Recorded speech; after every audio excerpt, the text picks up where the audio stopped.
Welcome to the Drum Set Shrink podcast. My name is Stefano Ashbridge, and this is a show about drummers, drumming, and the challenges that come with playing the drums. Today's listener question is, how would you handle other musicians telling you what to play? Well, I would say that there are different situations with different ground rules that I would handle differently, but overall, I hope that I could set my ego aside and listen to what they have to say and calmly discuss it. I think it's an issue of clear communication. If I've been hired by a producer to go into the studio to record a song, I'm there to make someone else's vision come to life. It's not my band, and I'm there to take direction.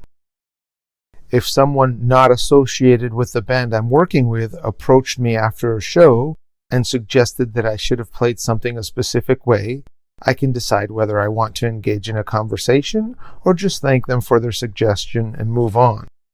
This person might have a valid point that I can learn from, and I can take what they say into consideration, but in this case, I'm not under any obligation to take their suggestion.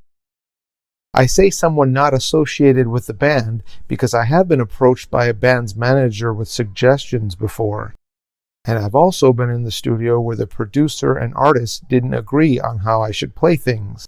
I only mention these scenarios to highlight that each situation can be handled differently. I suspect, though, that the listener's situation is more like that they're in a band and someone in the band is telling them what to play. So in this situation, I would want to be clear on the ground rules. Is there a definite leader of the band, or is this an equal democracy?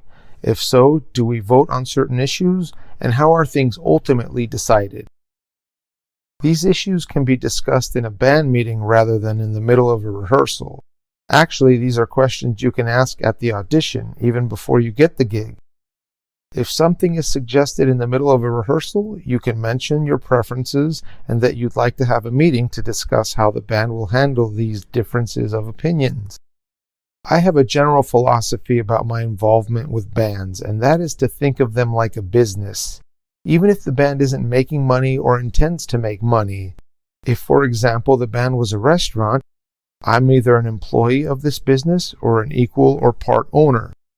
If I'm an employee, it's not my place to say what the color of the chairs and walls should be, but if I own the place, then I would want to say.